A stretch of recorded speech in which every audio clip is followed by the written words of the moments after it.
वृंदावन की पवित्र भूमि, जहां हर कण में राधे राधे गूंजता है, जहां भगवान स्वयं अपने भक्तों के बीच रहते हैं। उसी धरा पर एक ऐसे संत रहते थे जिनकी भक्ति ने भगवान को भी विवश कर दिया। उनका नाम था संत ब्रजदास जी। ब्रजदास जी बहुत ही साधारण जीवन जीते थे। न कोई बड़ा आश्रम, न कोई शिष्य, बस एक छोटी सी कुटिया, और उसमें गूंजता हुआ नाम राधे राधे। वे रोज सुबह यमुना किनारे जाते, ध्यान लगाते, भजन गाते और फिर वृंदावन की गलियों में घूम घूम कर नाम जप करते। लोग उन्हें देखते और कहते, ये संत तो कुछ अलग ही हैं। इन्हें दुनिया की कोई चिंता नहीं। लेकिन सच्चाई यह थी, उनका मन इस संसार में नहीं, केवल राधा रानी के चरणों में था। एक समय ऐसा आया जब ब्रजदास जी के जीवन में कठिन परीक्षा शुरू हुई।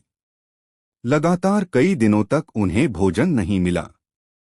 शरीर कमजोर होने लगा, लेकिन उनके होठों पर अब भी वही नाम था, राधे राधे। एक दिन एक व्यक्ति ने उनसे कहा, बाबा, आप इतने दिन से भूखे हैं, भगवान से क्यों नहीं मांग लेते? ब्रजदास जी मुस्कुराए और बोले, मैं भगवान से कुछ मांगता नहीं, मुझे तो बस उनका नाम ही काफी है। उनकी आंखों में विश्वास था, ऐसा विश्वास जो हर परिस्थिति में अडिग रहता है। एक रात जब पूरा वृंदावन शांत था, चांदनी यमुना के जल पर चमक रही थी, ब्रजदास जी अपनी कुटिया में बैठे भजन कर रहे थे।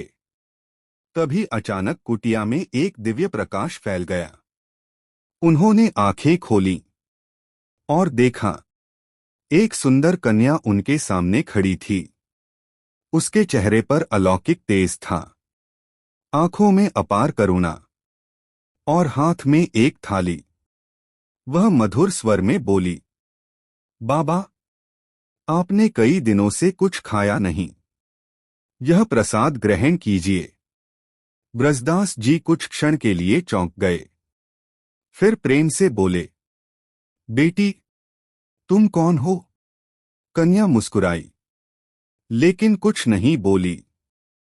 ब्रजदास जी ने प्रसाद ग्रहण किया, और जैसे ही वे उस कन्या को धन्यवाद देने के लिए उठे, वह अचानक गायब हो गई। कुटिया में केवल दिव्य सुगंध और प्रकाश रह गया। ब्रजदास जी सब समझ गए, यह कोई साधारण कन्या नहीं थी, स्वयं राधा रानी थीं। यह सोचते ही उनके आंसू बहने लगे। वे जमीन पर बैठ गए, हाथ जोड़कर रोने लगे।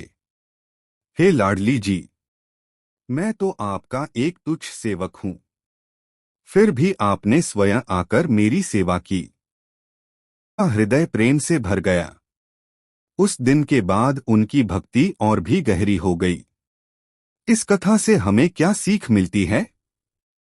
भगवान को धन, वस्तु या दिखावा नहीं चाहिए। उन्हें चाहिए केवल सच्चा प्रेम और अटूट विश्वास। जब भक्त सच्चे मन से पुकारता है, तो भगवान स्वयं उसके पास आ जाते हैं। इसलिए अगर जीवन में कभी कठिनाई आए, तो भगवान को मत छोड़ना, क्योंकि वे कभी अपने सच्चे भक्तों को नहीं छोड़ते। जहां सच्ची भक्ति होती है, वहां भगवान को आना ही पड़ता है। आपको ऐसी ही भक्तिमय और दिल छू लेने वाली कहानी पसंद है तो हमारी वीडियो को लाइक करें और कमेंट करके बताएं कि आपको ये वीडियो कैसी लगी। अगर आपको ये वीडियो अच्छी लगी है तो कमेंट में राधे राधे जरूर लिखें और हमारे चैनल को सब्सक्राइब जरूर करें।